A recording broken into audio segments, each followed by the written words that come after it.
A California man was having some feelings about a Black Lives Matter sign in a local bar. So a video of the incident was uploaded to TikTok. Let's take a look. You bullshit! You racist bullshit! You racist bullshit! Grow up, I'm man. white! I'm white! Get out! Kill me! Get out! Get Kill out! me! Get out! Kill me! I'm white! Get out! I'm white! Get out! You, Get man! out! Oh, Call the cops! Kick me out! Yeah, dude, you're in my space right now. Kick me out! I'm not gonna touch you, bro. Can you Kick me out! I'm white! can you It has nothing to leave? do with anything, I'm bro. white! Got nothing to do, bro. I'm white! Nothing to do with anything. You're making an ass of yourself, bro. An ass of yourself. Listen. Quita la camiseta que traes. Te va a romper la You're gonna go cara. to jail, bro. You break my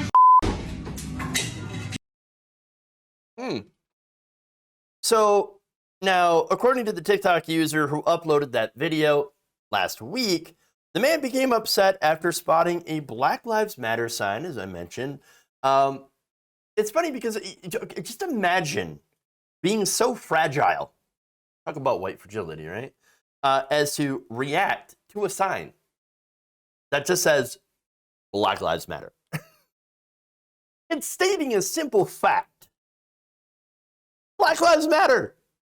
But no. Since it's not about him, well, then of course he's going to get upset and he's going to accuse other people of racism, which again makes absolutely no sense. None at all. Now, here's the thing. Realize that saying Black Lives Matter doesn't mean that other lives don't. It's what Black Lives Matter is as a statement, as a phrase, is a general, gentle reminder for those who have either forgotten somehow, I don't know why, but forgotten somehow, or didn't even realize that Black lives actually mattered. I mean, look, society doesn't, or at least shouldn't need to be reminded, but look, if you follow the news at all, and you probably notice how many unarmed black people are shot and killed by police. How many black people are in jail for nonviolent offenses? How many people are harassed for just being black? And all of that. I mean, it's pretty clear that in this country, people need a reminder. But it's true. Now, look at Ahmaud Arbery. Now, I talked about that case. Guy was just jogging down the road, checking out a house. It was being built like everybody else. But because he was black, he was chased down. He was cornered by 3 men with guns, shot and killed. It took 72 days for anyone to be arrested in that case. The day of the incident, being interviewed by cops. The guy's like, oh yeah, obvious criminal. Obvious criminal. We saw him running. He's running. And then, we did a citizen's arrest. And the police are like, checks out. We're done. Not going to do anything. And then, of course, during the trial, the McMichael's defense, they were talking about Aubrey's long, dirty toenails. And how he was a hairy black man in a changing neighborhood. Oh no, the neighborhood was changing. You know what was happening? The neighborhood was being more diverse. But that scares old white people. I know. But understand that there is a long, dirty history of dehumanizing black people in this country, in the United States. So that the result of all of this was that people would think that black lives don't matter. And it's not always that explicit, by the way. It would just be like, it's stuff like, I don't know, they deserved it, they earned it, they must have done something. So that's why we have to reverse that, okay? We have to remind people that, yes, their lives do matter. Absolutely. And again, this shouldn't be hard. This shouldn't be difficult. This shouldn't be something that you have to explain. But unfortunately, you have to explain it. And here's the thing, too. All lives won't matter. And this is the all lives matter, people. Like you say all lives matter, but it really doesn't seem to be the case for you. All lives won't matter until Asian, Black, and Indigenous lives matter too, and all the other groups that are discriminated against. All lives won't matter. All lives won't matter until all lives matter. So anyway, look, serious points aside. Now it's time to make fun of the guy. What a sad little snowflake. Going into this bar and, I'm white. F your racism. I'm a victim. Come on, dude. Really? Really? The guy's literally in a place called Chula Vista. Are you really? Do you not know who you are or where you're at? I'm not sure what you were expecting in Chula Vista. The area does have a pretty large Hispanic population. Not a good place to be racist. Well, to be fair, there's no good place to be racist, but Jesus. If you do a racism there, you're going to get kicked out. Bad things are going to happen. You're going to have a bad time. So maybe you just don't be racist. Look, but here's the thing, okay? I say, make racists uncomfortable again. That's it. I love it.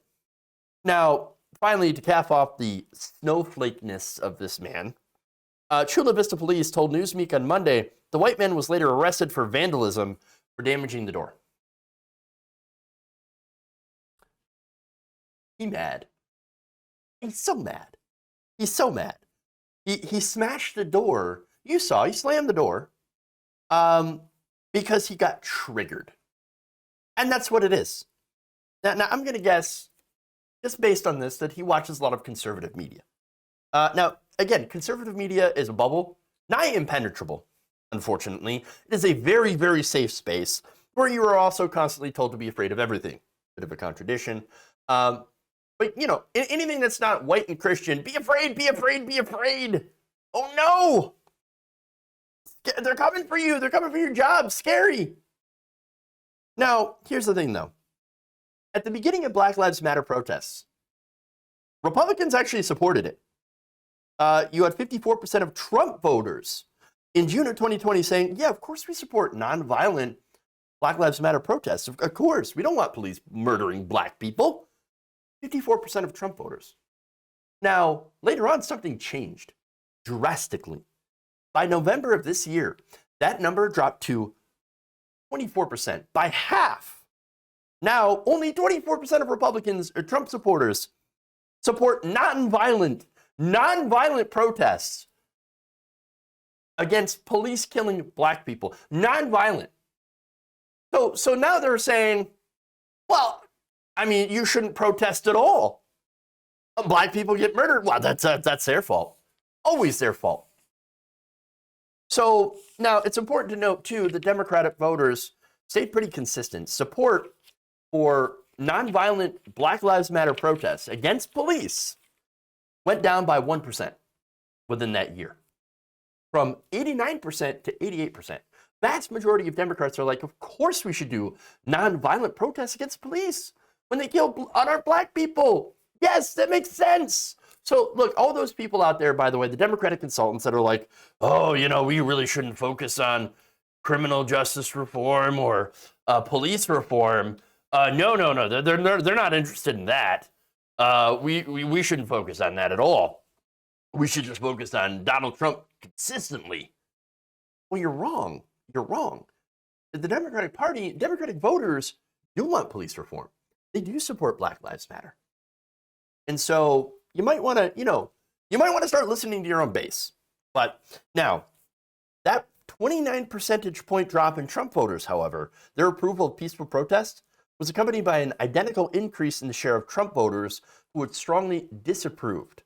In a 4 YouGov Economist polls conducted last month, an average of 49% of Trump voters strongly disapproved of non-violent protest in response to the deaths of black Americans by police.